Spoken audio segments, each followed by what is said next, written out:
Hey, welcome back to the Artie Lange Show.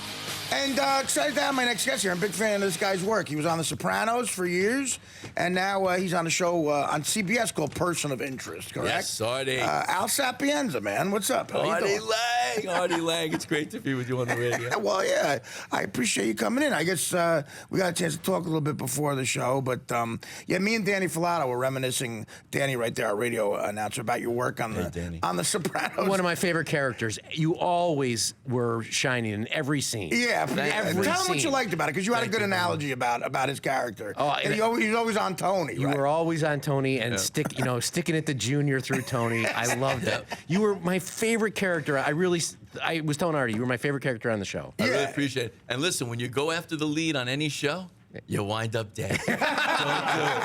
The check stopped. The paycheck stopped. You know what? That's a great point, because your character was great on that show, but you knew your time was limited. Well, your time was limited. Do you want to hear the story? I don't know whether to tell long stories or short stories. Whatever you want. Go ahead. Okay, so I get this job, and everybody else had 5-year options. You know what I mean?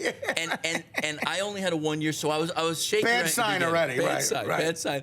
And they shot the whole first 13 episodes before it was ever on the air. So basically, they shot this show not knowing how anyone was going to react.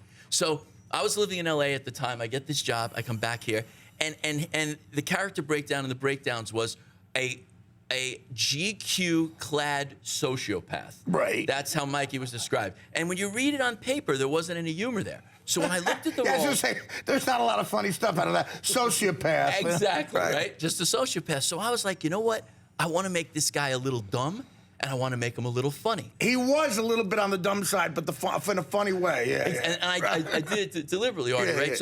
So I tried to make him like a little bit Joe Pesci, a little bit James Caan in The Godfather. Because if you're going to blow someone's face off on page 40, you don't have to be mean. You don't have to be scary. You're going to blow the guy's face off.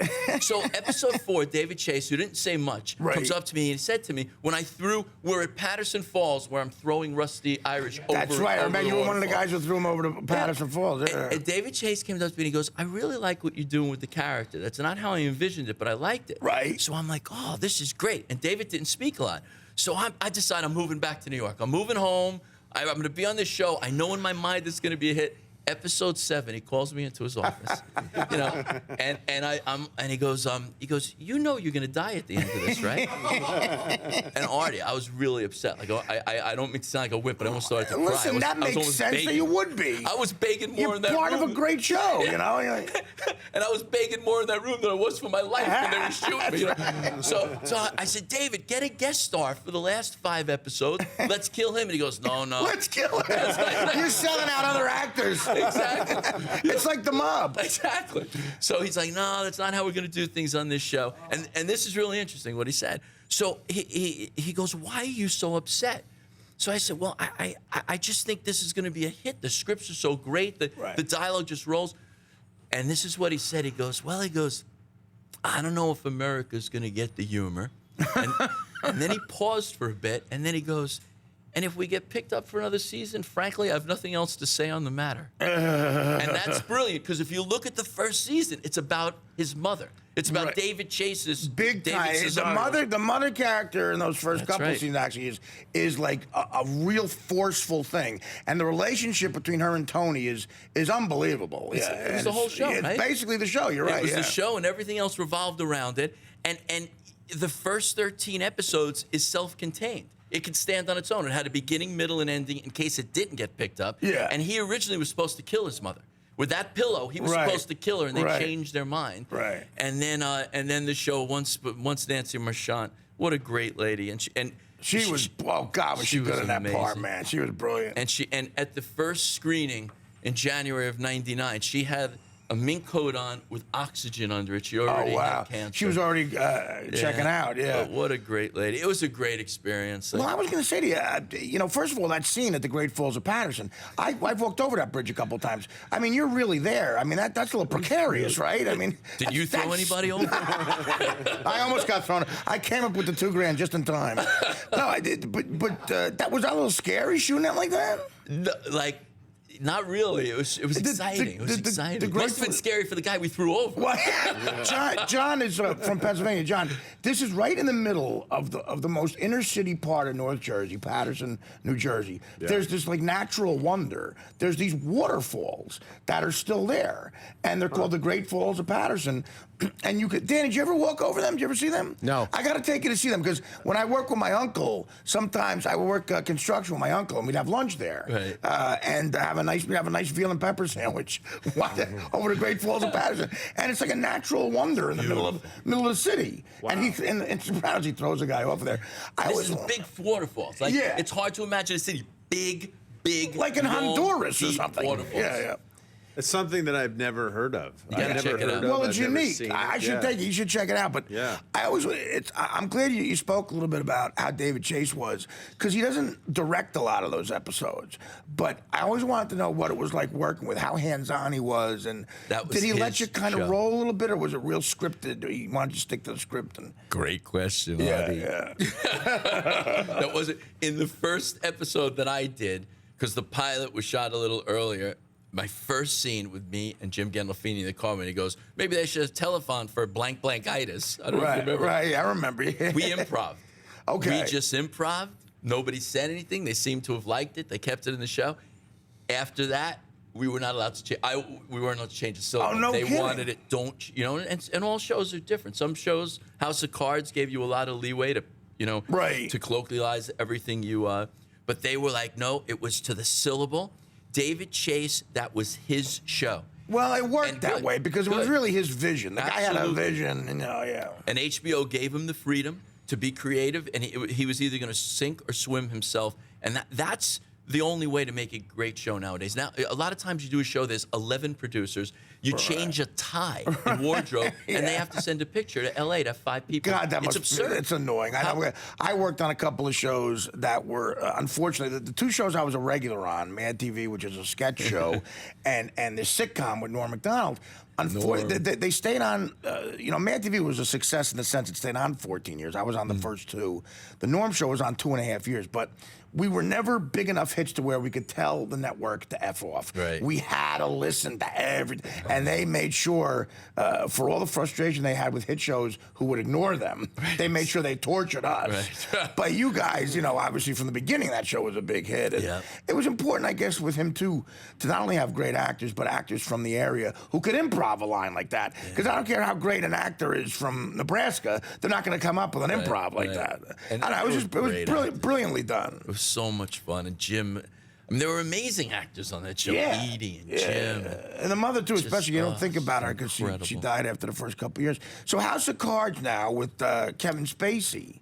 Yeah. Have you seen it yet? Well, and it's okay if you don't. I haven't seen it. But I've seen the billboards. There's one billboard going into the Lincoln Tunnel where it's just him looking at you, and that alone is like a scene because he's just a brilliant, great actor.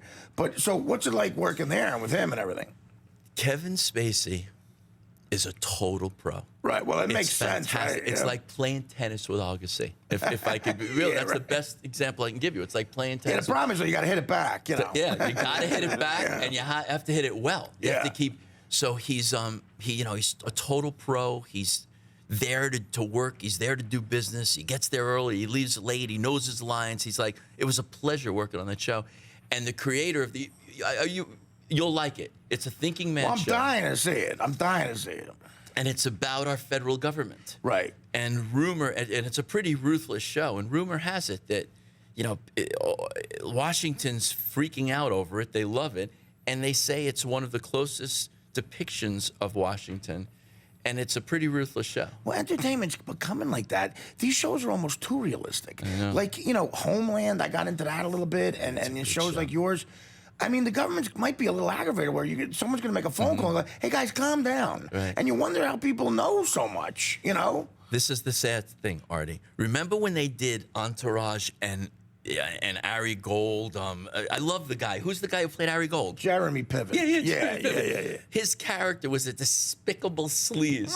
The real agent in Hollywood who is... Harry Emanuel. Right. He's proud of that character. Loves it. Right, He's like, I'm proud to be depicted that way. Well, so are the... I can't curse. Whatever. Sorry, so are the politicians. Yeah. They at the beginning of you got to remember the vanity you're dealing with. Exactly. Yeah, exactly. And at the beginning of the Correspondents' Dinner 2 weeks ago, Right. they did a parody of House of Cards with McCain and Kevin Spacey. Wow. They opened up the Correspondents' Dinner with a parody of House of Cards. So our country's in a very sad state. It's right a weird. now. It's We're in a really cultural weird. void. I mean, well, The Sopranos and stuff. Like, I don't know how. Again, I grew up in North Jersey. I was a longshoreman for a couple years. I knew guys here and there doing whatever they're doing. But starting with The Godfather 40 years ago, going into movies like Goodfellas, and then shows like The Sopranos, a housewife in Indiana knows how to run the numbers. I mean, like the only way organized crime continues to go on, it's got to be crooked cops or something, because these shows are so realistic, especially The Sopranos, and now with the government. Like, what's going to be left? It's like get these insiders, and everybody wants to be on TV. The government, absolutely. And the sad thing is, if you go into public service, and I'm sure I hope a lot of people listen. If you go into public service, go into public service to serve the public. You want to be famous, have the balls and go to Hollywood. Right. You want to be rich, work on Wall Street. You want to make deals for your brother to get a paving contract, go to Wall Street. You become a public servant, serve the public, or get out of it. So true. Just, get out of it. We're at a crisis in this country. We need public servants. Get out of it unless you want to do good for the greater good. You're right. People are using it as a stepping stone to become famous in It's Hollywood. disgraceful. It's not sustainable. We No, can't. That's why we love sports so much now. Right. It's pure, it's honest, and no one knows what's going to happen till Right, the end. no, you're right, exactly. The guys playing in the game tonight, like 20 years down the road, when they can't physically play anymore, maybe they want to be broadcasters for SportsCenter. But right now, this is their goal. They want to win championships. And now, sports is the great equalizer. That's why great. I always wanted to do a show about sports, because it's the one thing where these guys are just doing what they want to do forever.